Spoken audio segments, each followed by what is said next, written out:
बहुत पुरानी बात है। बौद्ध आश्रम में रहने वाले एक शिष्य को अकेलापन बहुत पसंद था। योग, ध्यान व आश्रम के दूसरे कामों को खत्म करने के बाद वो अक्सर आश्रम की सबसे एकांत जगह पर जाकर बैठ जाता। बैठा बैठा आसपास की चीज़ों का निरीक्षण करता रहता या फिर किसी चीज़ पर विचार करता रहता। जब वह अकेला होता तब वह सबसे ज़्यादा खुश होता था, चाहे वो आश्रम के कामों को करने के बाद कितना भी थक जाए। लेकिन जब वो खुद के साथ कुछ वक्त बिताता तो उसकी पूरी थकान समाप्त हो जाती। जब भी उसके मन में किसी बात को लेकर कोई उलझन होती थी तब भी वो किसी एकांत जगह पर जाकर बैठ जाता और फिर ध्यान से उस समस्या पर विचार करता और फिर कुछ समय पश्चात उसका दिमाग शांत और स्पष्ट हो जाता। संक्षिप्त में कहें तो एकांत ही उसका सबसे अच्छा मित्र था। लेकिन उसका यूं अकेले अकेले रहना आश्रम के दूसरे बच्चों को बिल्कुल भी पसंद नहीं था, क्योंकि आश्रम के दूसरे बच्चों को जब भी मौका मिलता वो साथ में खेलते, मस्ती मजाक करते, गप्पे मारते और एक दूसरे की टांगें खींचते। लेकिन ये हमेशा ही एकांत की तरफ भागता। इसके केवल एक दो ही गिने चुने मित्र थे, जिससे आश्रम के दूसरे बच्चे इसका मजाक बनाते, इसे तरह तरह के नामों से पुकारते, इसे घमंडी और सनकी तक कहते। हालांकि यह दूसरे बच्चों की बातों पर ज़्यादा ध्यान नहीं देता, लेकिन फिर भी कभी कभी दूसरे बच्चों की बातों और हरकतों से इसको दुख पहुंचता। एक दिन ऐसे ही दुखी मन से वह अपने गुरु के पास पहुंचा और गुरु को सारी बात बताई कि उसे अपने एकांत में रहने से कितना प्रेम है और दूसरे बच्चे उसकी इस आदत की वजह से उसे कितना परेशान करते हैं। गुरु बहुत ही बड़े आत्मज्ञानी व्यक्ति थे। उन्होंने शिष्य की पूरी बात बड़े ध्यान से सुनी और फिर कहा, बेटे, इसमें उदास होने वाली कौन सी बात है। महान सफलताएं अकेलेपन से ही शुरू होती हैं। अकेलापन ही हमें खुद से मिलाता है। अपने अकेलेपन को नकारात्मक मत समझो, बल्कि उसे एकांत समझकर खुद को जानने का प्रयास करो। तुम्हें एकांत पसंद है, इसका मतलब यह है कि तुम्हारा वास्तविक वजूद तुमसे मिलना चाहता है। इसलिए अपने इस एकांत प्रेम का सम्मान करो। गुरु ने आगे कहा, आज मैं तुम्हें 8 ऐसी खूबियों के बारे में बताता हूँ जो अकेले रहने वाले लोगों में पाई जाती हैं और उन्हें दूसरों से अलग बनाती हैं। गुरु ने कहना शुरू किया, पहली खूबी जो एकांत में रहने वाले लोगों में पाई जाती है वो ये है कि ऐसे लोग दूसरों की तुलना में खुद के प्रति ज़्यादा जागरूक होते हैं।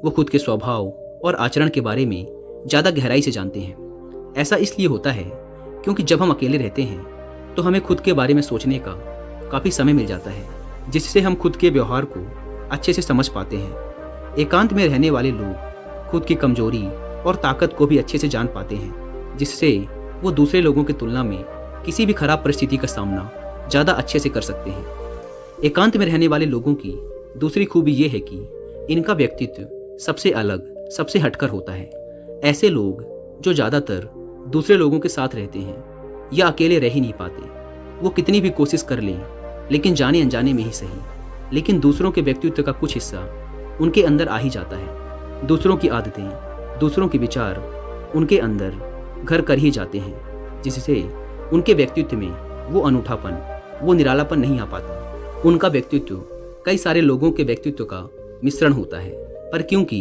एकांत में रहने वाले लोग अपना ज़्यादातर समय अपने साथ ही बिताते हैं, इसलिए ये दूसरों की बातों और विचारों से बहुत ही कम प्रभावित होते हैं। इनके अपने जीवन को जीने के खुद के बनाए नियम और कायदे होते हैं, जिनका ये पालन करते हैं। ये किसी से भी आसानी से प्रभावित नहीं होते, इसलिए ऐसे लोगों की शख्सियत सबसे हटकर, सबसे अलग होती है। इसलिए इनके व्यवहार में एक अलग ही निरालापन होता है, जो किसी दूसरे व्यक्ति को पसंद भी आ सकता है और नहीं भी। गुरु ने आगे कहा, अकेले रहने वाले लोगों की तीसरी खूबी है कि ये सकारात्मक सोच वाले लोग होते हैं। देखो, जब बहुत से लोग साथ होते हैं तो वहाँ एक दूसरे से तुलना, जलन, घमंड, लालच जैसे कुविचार अपने आप ही मन में आने लगते हैं और फिर इंसान इन विचारों के बस में आकर उल्टे सीधे काम करने लगता है।